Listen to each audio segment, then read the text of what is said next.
নতুন একজন ছাত্র, আমরা এরকম ছোটবেলায় আসলে কান্না করতাম, কারণ সে কান্না করতেছে।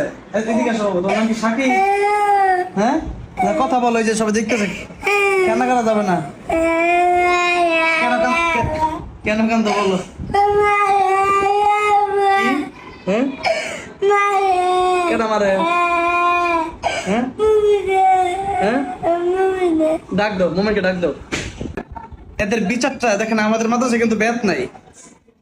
ব্যাত ছাড়াও ভালোবাসা দিয়ে কিন্তু পড়ানো যায়, এটা সম্ভব, ইচ্ছা করলে সম্ভব, তবে কৌশল অবলম্বন করতে হবে। বলো কি হয়েছে? বই মিলে আসো। বই কি? হ্যাঁ, ব্যাটিং ব্যাটিং ব্যাটিং মিললাম আসো। তোমার আব্বুকে আবার ফোন দিয়ে বাসায় নিয়ে যাওয়ার জন্য, ঠিক আছে? কিন্তু কান্না বন্ধ করা লাগবে, ধরো।